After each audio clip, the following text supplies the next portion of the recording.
Hi everybody, it's Paul. Welcome to our Southern Front Porch. I hope all is well with you. I'm just wondering if I've had a little bit of random kindness to start off my holiday season. I'd like to talk to you about that.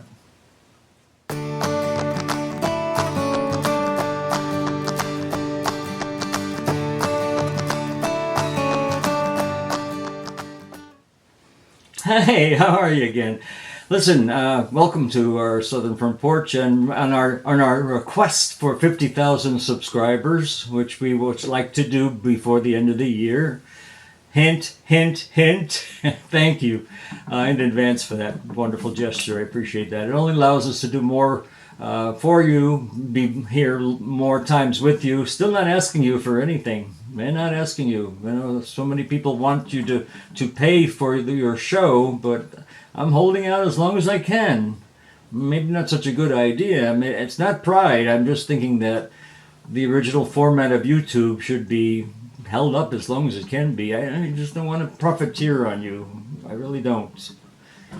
But if you subscribe, then I can go through the traditional manual for Google to determine what this damn station is worth. So anyway, we'll see. We'll talk about that. If I have to change my mind and if I'm a hypocrite, we'll see. But right now, I'm sticking with it. I think you can do it. There's enough of you people watching out there. You and you and you and you and you. And thank you. So subscribe already. I'll know it. I'll see it immediately. Listen, so I was having a rather ordinary day. And I thought, well, I don't know how this week is starting. It was kind of weird because we went from 84 degrees down to, I guess, 60 degrees or 55 or something. Tonight, I guess we're going down to 45. This sort of came out of nowhere, but so did everything else this year in 2020, didn't it? I mean, COVID kind of came out of nowhere last February, and look at what it's done to our lives and how well we are consumed with wearing masks now. But that was what could have been, and I was hoping that wouldn't be the rest of the holiday season because I didn't think much of Thanksgiving, to put it mildly. But I had a thought today that it was going to be better. I started off the day kind of not that great, just doing laundry, doing some cleaning around here, and God knows it needs it because Brad's been boxing up a storm with our wall hangings and our shelf knickknacks, etc., etc. I think we both kind of lost our sense of humor over it. But about later in the afternoon, when it started to get chillier and darker, I was sitting with the cats, the three babies that we still call our children, 8 years old and fat and happy as can be. Bobo, Coco, and the bear. Sounds like a new TV comedy. Anyway, I turned on Deku, which is a optional service through Amazon Prime. It's gay movies and TV series. I love it. I really do. It's a great way to feel good about who you are, even more so than you do already, because the stories reinforce that. There's a lot of really good stories, and I would love America to see more of the movies that gay filmmakers and gay subject material is available to all of us now. I mean, you have your occasional flurries with Brokeback Mountain, but that movie, I love it myself too, but it doesn't have a lot of substance to it. I mean, there's some stuff out there that's really as deep as Alfred Hitchcock would have wanted it to be, or Harper Lee, Tom Clancy, you name it. There's a lot of good things out there, but they're just for gay people, and they're segregated that way. I hate that word anyway. Well, I watched Many Shades of Gay, and I saw that on the offerings a lot of times, and I just never looked at it because it didn't seem like it was something appealed to me. I thought it was going to be some kind of an offshoot of 50 Shades of Gay or whatever the hell that big seller was. I didn't know what to expect.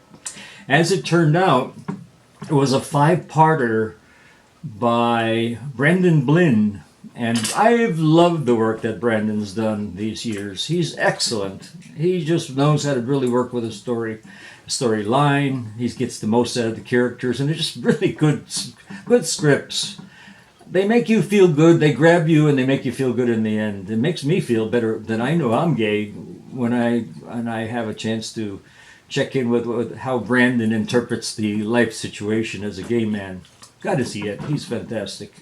Absolutely fantastic. Well, I felt good after watching this. It's an hour and 40 minutes, I believe, and worth every bit of it. And I thought to myself, well, let me go ahead and see how the mail is doing. And I went out to get the mail, and there was 2 big bills out there. One of them I had covered. One of them I hadn't anticipated coming in. And one was the electric bill, which is starting to get high again. Because it was hot this past month. We used a lot of air conditioning. And now, today I had the heat on, so that's going to be a double threat. The other one was from house.com. I guess I used their house credit card to put on a beaucoup of furniture for the other house in Alabama. The bill was $4,400 and something dollars, and the minimum payment was $179. And when you start to get to that minimum payment, you know that it's a little too high for comfort. Now, granted, 4,400 something is not nearly as much as many people who have credit issues see, but I get freaked out by that, as does Brad. I know pretty well. And this wasn't going to get paid because I've got 2 homeowners associations first of the year payments to put out, one for $550 and one for $385, I believe. And that's going to eat up a lot of my checks that I get this week, if I get any at all. Probably should get 1 extra. But anyway, I knew I was going to be in trouble. And that trouble was confirmed when I went into my online Bank of America account, and I saw that because one of my Visa card suppliers evidently doesn't have electronic fund transfer with our bank, with Bank of America available. So they took that check a week ago from me and started to process it to mail one out. Well, that took my balance immediately down $425, which I wasn't counting on. I was counting on it being taken out on the 3rd of December, which was when I had it to be received by them. So I said, this is ridiculous. I'm calling Bank of America up. I'm not going to let myself be a doormat for them. I've been with these people for, I guess, whatever it is, since 1983. And the person that I spoke to was in California. She said, great, thank goodness, I got somebody from the Golden State. And she had, she looked it over. I think I was on hold about 20 minutes while she was looking things over, and I was doing emails and other mail communications. And then I said to her when she got back, Mr. Rocky, are you still there? I said, yes, I am. I'm here. What's your verdict? Are you going to be able to help me, or am I going to be a chump again? And she said, well, how did this happen? I said, because I didn't know that you were going to be taking out $425 a week before it was scheduled to be paid by the recipient. And she said, oh, yes, we have to do that. I said, well, I didn't know that you had to do that, and that's why I counted on having enough when the check was supposed to be received. So I had incurred 4 overdrafts at $35 each, and she said, well, let me take a look at your account, see what your payment history is, etc. And I mean, it must have been a pretty good payment history because it's been since 1983. And when she came back on the phone about 5 minutes later, I said, I really do like being with you, and I've been through Bank of America in about 4 reincarnations. I think it started out as Pan American Bank, then it went to NCNB, North Carolina National Bank, and it was a few other things before it became Nations Bank, that's right, and then now Bank of America. And through those years, I said to her, you all were pretty helpful to me, but you haven't been the last few years when you're just giving me tons of charges that I didn't expect. They charge you every month to service your checking accounts. They charge you every month to service your savings account. They charge you on overdrafts.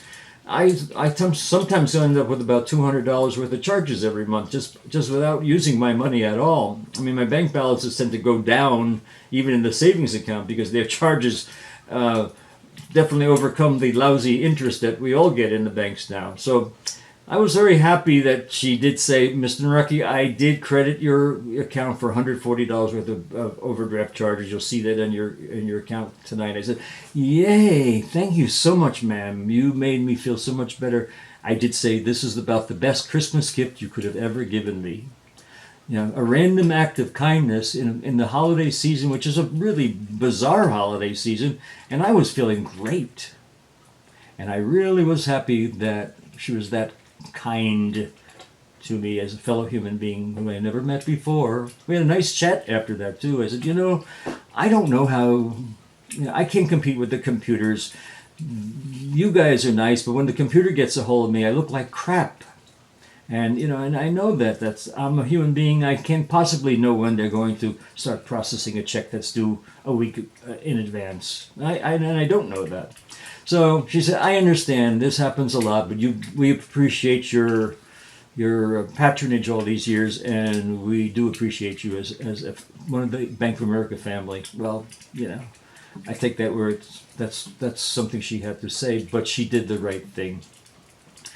Is there a moral to this, or is there a purpose to all this? No, other than the fact that I was very much floored by behavior that I wasn't expecting. It was very nice of her to be as gracious as she was across the country on a telephone where she's never met me before.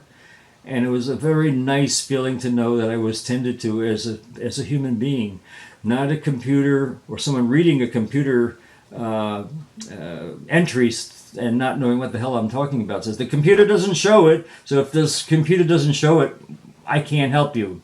Well, this computer showed it evidently, but it was her kindness that made me feel very special.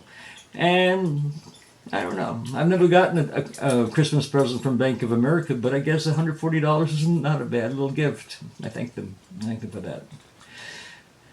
And as far as you all are concerned, yes, 50,000 subscribers for garbage like this. You couldn't get this if you tried by the networks. No, we know that.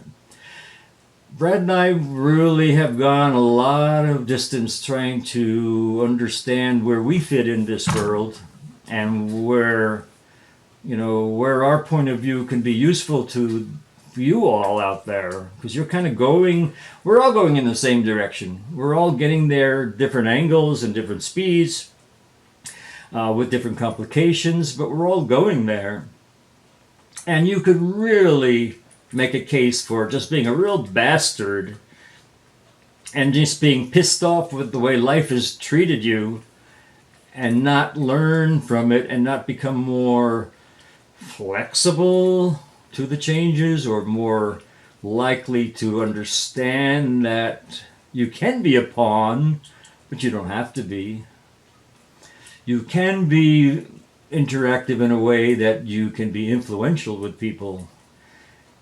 And don't feel helpless, feel happy. Don't feel helpless, feel empowered. And here I get to my spiel, this is my favorite part of the show, because you are your own best friend. You know what your needs are, so voice them. We don't have the ability to read each other's minds as likely as that seems, but no, we don't. People will hurt you by their insensitivity of not knowing things. But there's one thing being insensitive after you know somebody's sensitive points, but before you do, or if you're just going to say, I'm okay. How are you doing today? I'm fine. How was work today? It was good. It was good. And then just drop the subject. Well, the person that's right with you, that loves you and is your best friend, probably your best friend other than yourself, probably doesn't believe that anyway, but just want to pry. So be open. You could talk about things without whining. Say you had a rough day, it was disappointing, people didn't live up to your expectations and you felt disappointed. But I'm glad that you're back, honey, because you make the day worthwhile and you've saved it for me. And maybe that's what it's all about. So, yeah, look out for number one. That's you. That's you. I say goodbye to you. I wish you a happy week ahead. First full week of December into the holiday season. Whether you're in Sydney getting ready for surfing, or whether you're in Chicago getting ready for wrapping gifts, which I hope are not going to be too frequently wrapped. There shouldn't be as many gifts under the tree because you're probably not going to be seeing as many of those people that will be coming to your house to pick up that gift. You might have to UPS them or FedEx them to the person. So, yeah, go a little economical this year because we don't know what 2021 holds. You could kind of assume 2021 is going to be rough, the first half of it anyway, because the COVID's going to keep growing. So you might need the money now that you think that you deserve to spend now. I deserve something nice. I deserve the holiday season. Well, maybe you do. But let's have that again next year. We'll have a damn good time next year if everybody's feeling better. After that vaccine is in our arm and we're starting to feel like we're immune from the crap that could happen in this country. Yeah, I mean, you don't want to get sick. We don't want to make people sick. It's not right.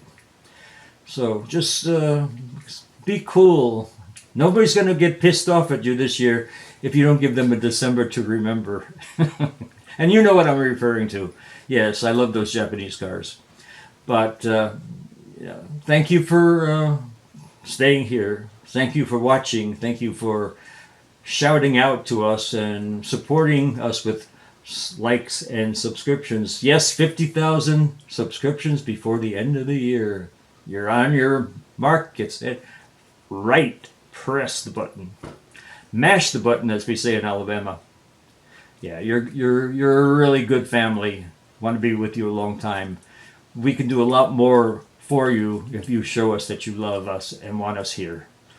I mean, I'm just like the rest of us. I have an ego too. So help me with that, friends. Help me with it. I just want to know you care. No better way than views and subscriptions, I guess. Especially when you're not charging for membership like we don't. That's another story for another day. I'll revisit that some other day. I'd like to keep it free if I can. So, anyway. Paul signing off. We love you here and thank you for visiting right here on our Southern Front Porch, the place where you can be anything you want to be. And as we say in our tagline, our Southern Front Porch, celebrating the best half of man. Yeah. And that, that means that you're smarter, more aware, more intuitive, and you can shake off things like a duck with your back. I can do it. I can deal with this. I don't have to bitch. I don't need to be a queen. I don't need to be a Simon Legree. I don't need to be anything that's unpleasant.